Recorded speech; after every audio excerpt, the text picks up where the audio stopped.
지난 시간 우리는 시편 27편 1절부터 6절까지의 말씀을 통해서 예배의 중요성에 대해서 함께 나누었습니다. 성전 예배는 얼마나 귀하고 소중한 것인가.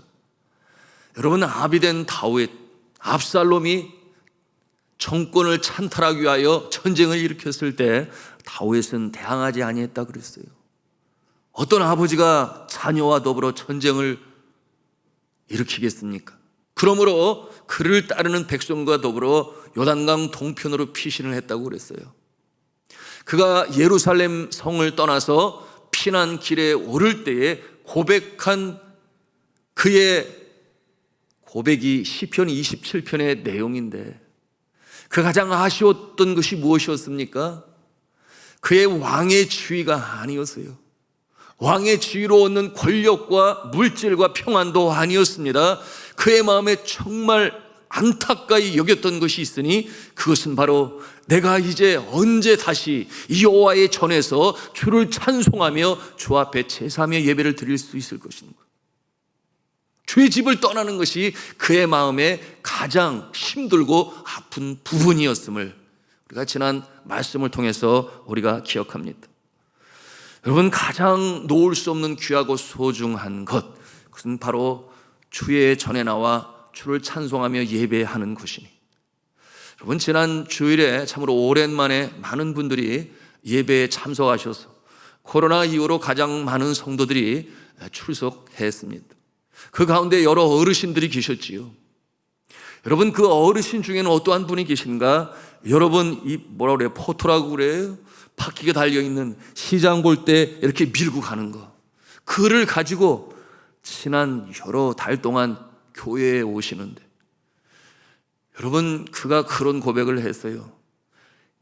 이것을 밀고 주일이 되어 교회를 갈 때는 그 길에 누가 다니는지, 어떤 일이 벌어지는지, 무엇이 있는지 아무것도 보이지 않는다 그랬어요. 오직 하나, 산돌중앙교회, 그리고 교회로 가는 길, 마음에는 그것만 생각이 나고 그것만 보인다 했으니, 여러분, 그와 같은 마음을 가지고 주의 전에 나와서 주님 전에 나와 기도하며 예배를 기다릴 때 그의 마음이 어떻겠어요?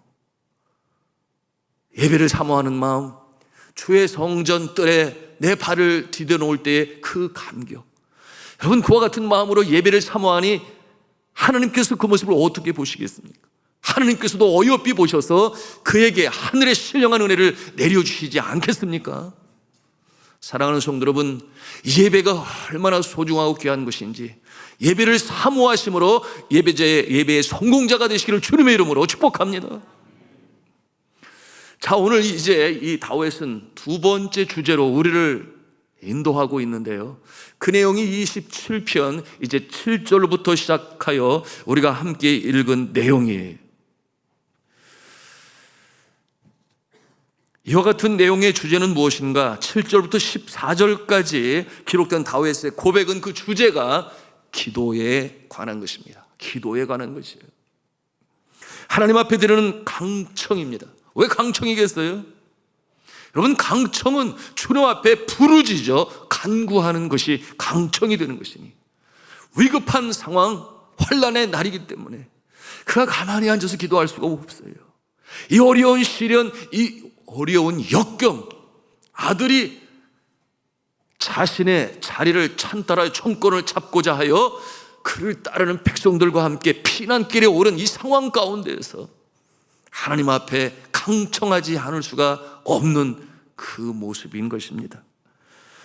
7절이 그것을 보여주고 있는데요, 7절 말씀 같이 읽겠습니다. 시작. 여호와여, 내가 소리내어 부르짖을 때에 들으시고 또한 나를 긍휼히 여기사 응답하소서.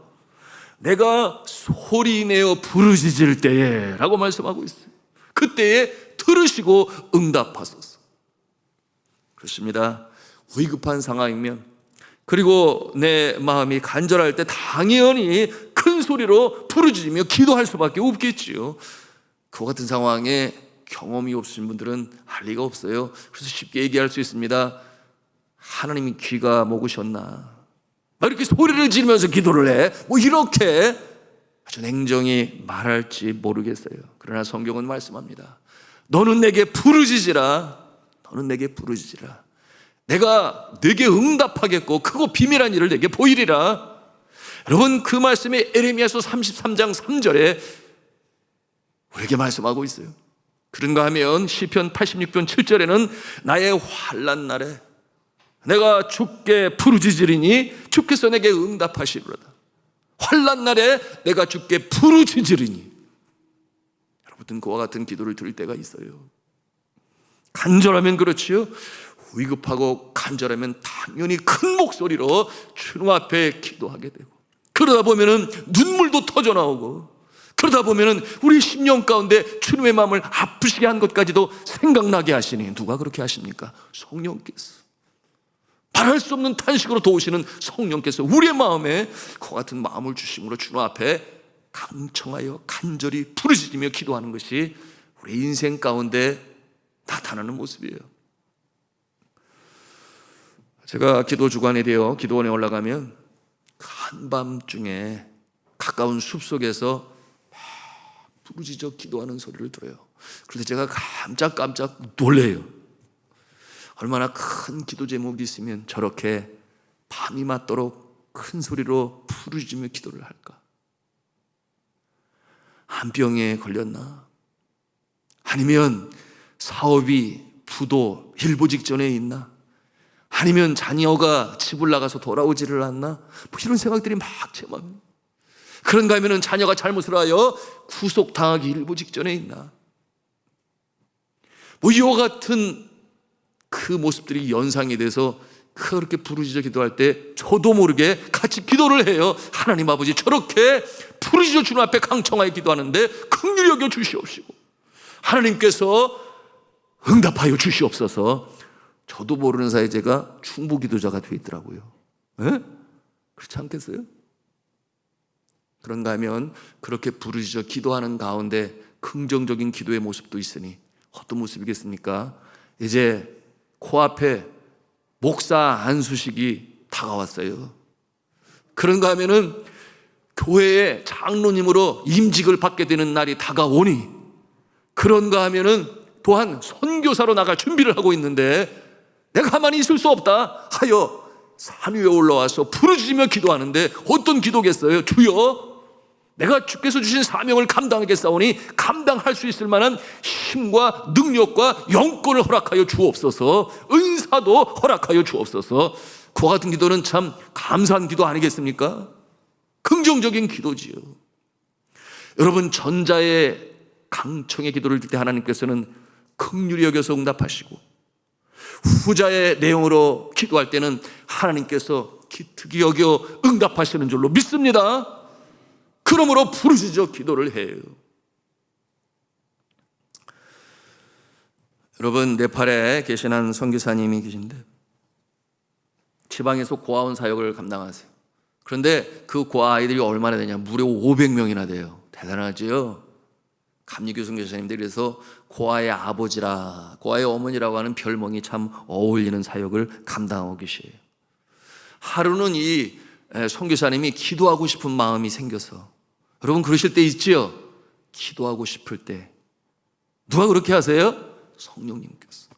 기도하고 싶을 때, 기도하고 싶은 마음이 생겨서 성령님께서 역사하시는구나, 어떠한 응답을 주시려고 그러실까. 그래서 숲속으로 들어가서 한적한 곳에 자리를 잡고 큰 나무 아래서 기도하기로 작정을 하고 기도를 시작하였는데 점점 기도가 깊어지고, 그리고 주님만을 생각하며 기도를 하게 되니 그 심령 가운데 감동이 일어요. 성령께서 주시는 마음이겠죠. 그래서 간절히 기도를 하는데 갑자기 이런 바람 소리가 들려오니까 온몸에 전율이 일면서 감동이 오르고, 성령님께서 내 마음에 이렇게 새로운 역사를 일으키시니 너무 감사합니다.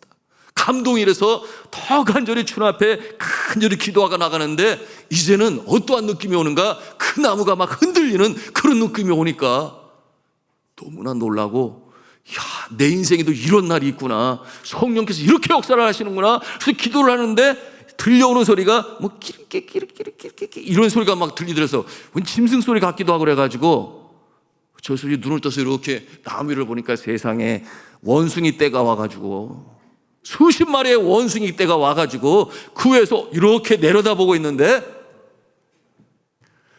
그 호기심 어린 눈초리를 이렇게 내려보는 원숭이들이 폼이 보니까 자기들끼리 뭐라고 수덕수덕 대는데 그 뜻을 자기가 알아듣겠더래요. 그게 뭐냐면 웬 사내가 여기에 와서 이렇게 소리를 지르면서 우리의 낮잠을 방해하지? 이와 같은 내용으로 원숭이들이 그렇게 했다고 그래요.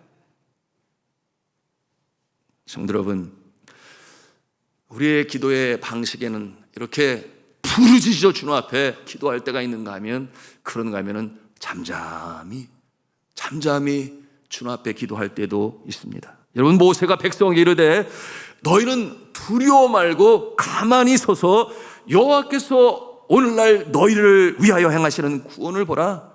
출애굽기 14장 12절의 말씀인데 이때가 어떠한 때였습니까? 뒤에는 애굽의 병사들이 말을 타고 쫓아와요. 앞에는 넘실거리는 파도가 갈 길을 막고 있어요. 홍해 바다가 가로막고 있으니 그야말로 진퇴양난의 이 상황 가운데서 여러분, 이스라엘 백성들이 얼마나 초조했겠습니까? 울고 불고 난리가 날 그와 같은 상황에서 모세가 그들에게 말하는 거예요. 너희는 가만히 서서 여호와께서 너희를 위하여 행하시는 구원을 보라. 이게 무슨 말씀이에요? 조용히 하라. 또 이런 말씀이 있어요. 시편 62편 1절에 있는 말씀인데 우리가 찬송으로 부르지 않아요? 나의 영혼이 잠잠히 하나님만 바라미요. 나의 구원이 그에게서 나는도다. 잠잠히 나의 영혼이 하나님만 바라미요. 나의 구원이 그에게서 나는도다. 그러므로 잠잠히 하나님을 바라보며 기도할 때도 있어요. 그러니 정답은 없다. 위급할 때는, 간절할 때는 큰 소리로 울부짖으며 우리가 주님 앞에 기도하고, 그러나 확신에 찬 기도를 드릴 때에는 하나님의 선하신 응답을 기다리며 인내하며 잠잠히 기도할 수 있는 것입니다. 거기는 특별한 원칙이 있는 것은 아니죠. 그러나 기도를 우리가 어떻게 드려야 하는가? 그와 같은 자세가 있으니 그것은 뭐냐면 소리의 높낮이가 중요한 것이 아니라 집중이 중요해요. 하나님을 바라보며 하나님을 생각하며 내가 하나님 면전에이지, 하나님이 나를 바라보고 계시지, 그러므로 내가 다른 생각, 잡다한 생각, 이런저런 떠오르는 생각들 다 떨쳐버리고 나는 지금 주님 앞에서 기도하고 있어. 주님이 나의 기도를 들으시고 계시지. 이와 같은 모습이 있어야 하며, 그런가 하면 간절함이 있어야 돼요. 간절함이. 집중하여 간절히 주님 앞에 기도할 때 여러분, 우리의 상념들이 다 물러가고 졸음도 물러가고 여탄 잡다한 생각들이 물러가서 주님과의 깊은 영적 교제, 그 친밀한 관계를 통하여 성령의 세미한 음성을 들으며 주의 말씀이 심령 가운데 성령을 통해 말씀하시니 이 깊은 기도의 체험자가 되시기를 주님의 이름으로 축복합니다. 8절을 우리가 함께 읽기를 원하는데요, 같이 8절 읽겠습니다. 시작. 너희는 내 얼굴을 찾으라 하실 때에 내가 마음으로 주께 말하되 여호와여 내가 주의 얼굴을 찾으리이다 하였나이다. 아멘.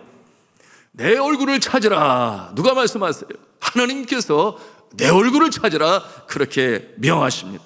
왜 이런 말씀을 하시겠어요? 시련을 당할 때, 환난을 당할 때, 역경 속에 있을 때에 문제 해결을 위하여 사람들은 어떻게 합니까? 자신의 최선의 노력을 하죠. 당연합니다. 뿐만 아니라 그와 같은 문제를 해결하여 전문가를 찾지요. 그러므로 아픈 자는 의사를 찾고, 또한 어떠한 문제를 해결하기 위해서 또한 변호사를 찾습니다. 억울한 일을 당하면 변호사를 찾아요. 그런데 하나님께서는 먼저 내 얼굴을 보아라 그렇게 말씀하세요. 모든 일 그 이전에 먼저 내 얼굴을 구하라.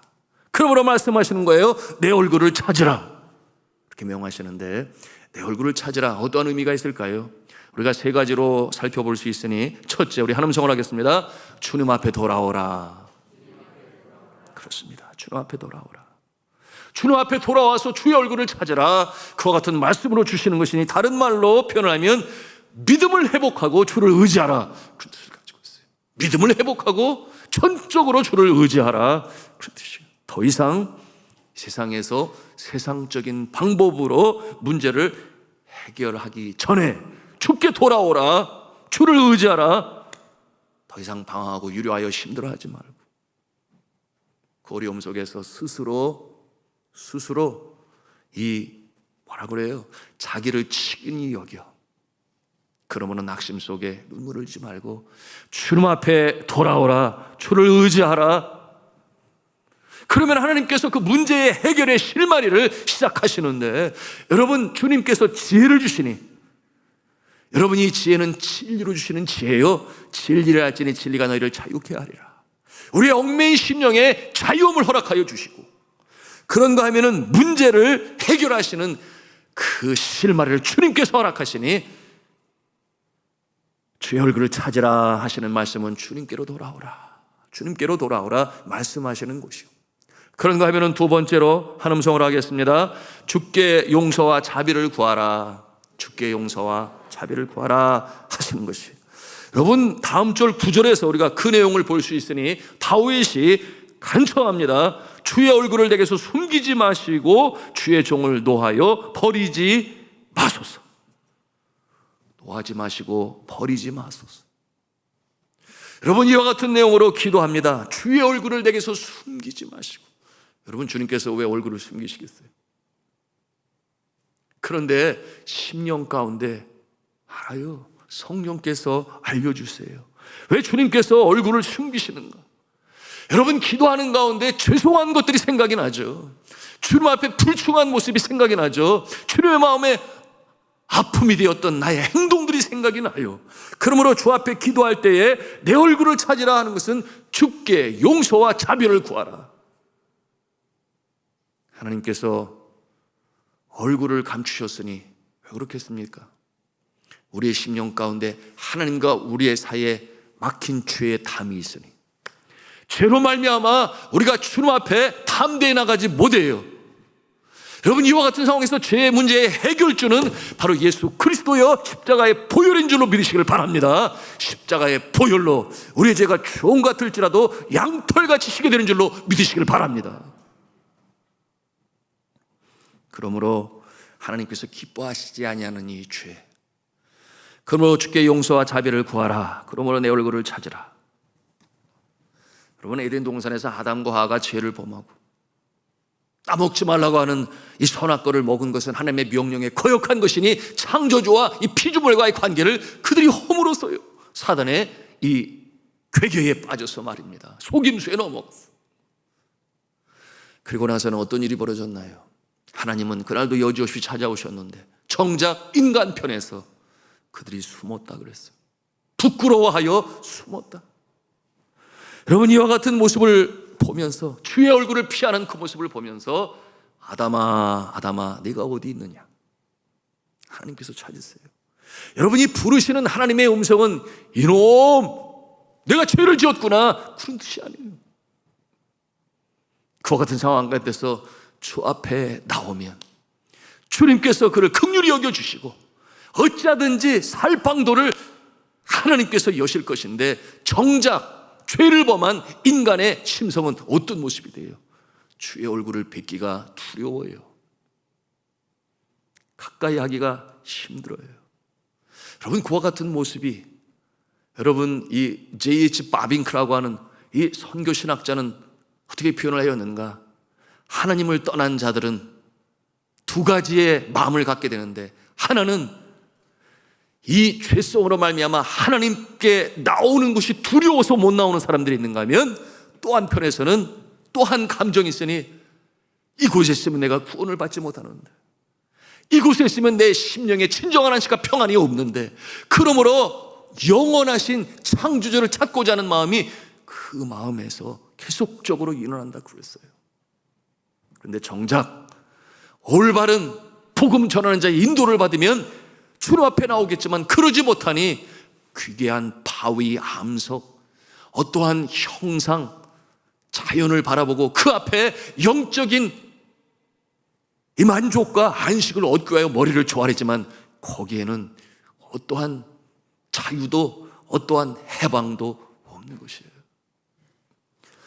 여러분, 하나님의 용서를 받아야 평강이 임하고 하나님의 십자가의 그 보혈의 은혜만이 우리를 새롭게 하며 진정한 안식을 갖게 하시는 줄로 믿으시길 바랍니다. 세 번째로 주의 얼굴을 찾는다 하면 한음성을 하겠습니다. 주께서 주시는 구원을 받으라.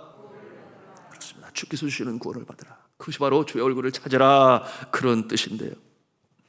너희는 내 얼굴을 찾으라. 그 뜻이 첫째는 주께 돌아오라, 둘째는 주께 자비와 용서를 구하라, 그리고 셋째는 주께서 주시는 구원을 받으라 입니다. 9절 중반부에 보시면 거기 뭐라고 기록되어 있어요? 주는 나의 도움이 되셨나이다. 나의 구원의 하나님이여, 나를 버리지 말고 떠나지 마옵소서.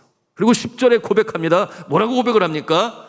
내 부모는 나를 버렸지만 여호와는 나를 영접하시리이다. 아멘이에요.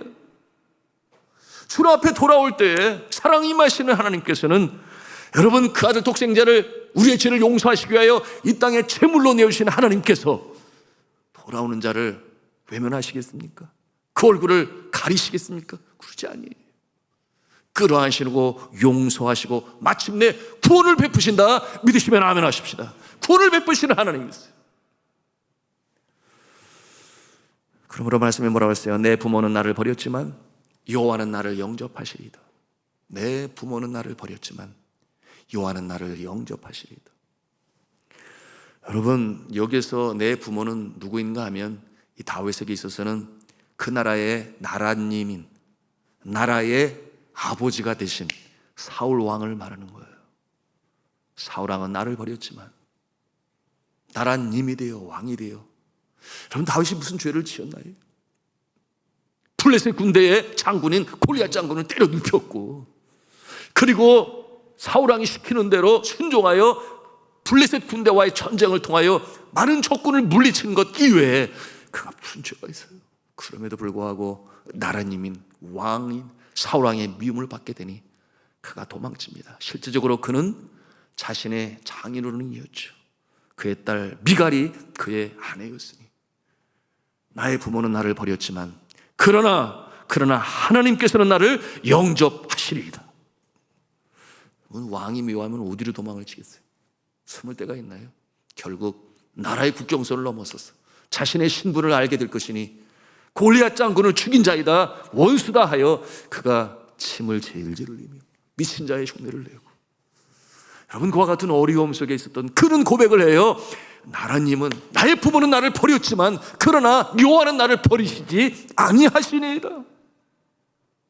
사망의 음침한 골짜기로 다닐지라도 내가 해를 두려워하지 아니하노. 왜냐면 주가 나와 함께 하시겠다. 주의 지팡이와 막대기가 나를 안위하시겠다. 여러분, 그와 같은 생명의 위협의 순간들을 여러 번 건지신 하나님의 손길을 체험한 이 다윗 아니었겠습니까? 그런 이와 같은 고백을 하는 거죠. 여러분, 어린아이가 부모에게 버림을 받으면 어디로 가겠습니까? 양자로 입양이 되든지 아니면 고아원으로 가든지 둘 중에 하나 아니겠습니까? 저 아내는 네팔에서 참 버림을 받은 이 여자 아이들을 23년간 지금까지 키워오고 있는데요. 이제는 뭐 성년이 다 되었고 이제 한 딸만 대학을 다니고 있는 미술대학, 아주 명문 미술대학을 다니고 있고, 또 학교에서 학생들이 미술을 가르치는 일로 또 돕고 있는데요. 이들을 보면 정말 불쌍하죠. 왜 그렇게 버림을 받았는가? 여러분, 네팔의 사회 구조가 그러합니다. 남편이 세상을 떠나게 되면 자녀가 있음에도 불구하고 여자 혼자 세상을 살아가기가 너무나 각박하고 힘든 사회적 구조를 가지고 있으니 다시 결혼을 해요. 그때 이 남편이 그 아내를 받아들일지언정 아들은 받아들이지만 딸들은 받아들이려고 하죠. 사회적으로 이 못 사는 나라들이 하나같이 여건이 그야말로 바닥이에요. 남존여비, 우리나라 과거의 모습도 그랬어요. 오늘날 이 시대에 여권 신장이 가장 빠른 속도를 가지고 있는 나라가 어딘 줄 아시지요? 네, 어디예요? 대한민국. 대한민국의 여권 신장이 제일 빨라요. 근데 이대로 가다가는 큰일 날 것 같아요. 그죠? 여러분들도 고개를 끄덕이시는데. 그래서 왜 그러냐 그랬더니 과거에 한이 너무 많이 맺혀가지고 지금 그렇게 하는 거래요. 이제 한 좀 푸세요. 같이. 성경은 남녀 평등이다. 아멘입니까? 하나님께서 그렇게 하셨죠. 다만 역할이 다를 뿐이고 이제는 그 역할도 피차도 없는 그런 모습이 됩니다. 여하튼 그래서 이 딸들은 자연스럽게 친척집으로 가게 되고 그런가 하면 고아원으로 보내지게 돼요. 그런가 하면 그 어린 나이에 인도로 팔려가게 되니 여러분 병들고 상하여 돌아올 때에는 아무도 환영해 주는 사람이 없어요. 정말 기구한 신세가 됩니다. 이와 같은 모습으로 저희가 아이들을 받으려고 때 한 아이가 왔는데 온몸에 부스럼. 여러분 어렸을 때 부스럼 많이 했지요. 기계충이라는 거 아세요? 이 머리 바리깡이라는 이 바리깡이 어느 나라 말이냐 일본 말인지 잘 모르겠어요. 여하튼 그 기름 때문에 그 머리 그 기계 기름 때문에 뭐 기계충이라 뭐 해서 여하튼 이 부스럼도 많고 머리는 막 이가 부슬부슬 흘러내리는데 보니까 손이 얼마나 거친지 몰라요. 8살인데. 왜냐하면 친척집에서 너무나 험한 일을 많이 해가지고 그 어린 나이에 손이 뭐 말도 못하고 있죠. 사진 자료가 있는데 한번 보실까요? 이거는 저희가 4년, 5년인가 지나고 나서 이제는 깨끗해진 모습이죠. 15명의 여자아이들의 모습인데 교복을 입히고 아주 깔끔하게 하고 사진을 찍었어요. 그래서 예쁜 모습인데요. 그런데 15명 아이들 중에 양부모를 잃은 아이도 있어요. 저 뒤에 오른쪽에서 뒤편 3번째 머리를 단정히 이렇게 뒤로 묶은 그죠? 키가 큰 소피아라고 하는 아이였는데요. 이제 사진 내려주셔도 됩니다. 네팔의 힌두 왕국 정부에 대항하여 이제는 만민 평등으로 마오 사상, 그래서 마오이스트라고 그랬는데 공산당의 이론을 가지고 토지 개혁을 해야 하고 이제는 왕정이 내려가야 되고 하여튼 그런 일로 내전이 7년 동안 진행이 되었는데 그 내전에서 아버지가 죽었어요. 그리고 어머니는 그들의 만행에 의하여 견디다 못해 자살을 했습니다. 그러니 졸지에 부모를 잃었지요. 이 아이가 올 때에 바로 그와 같은 모습이었어요.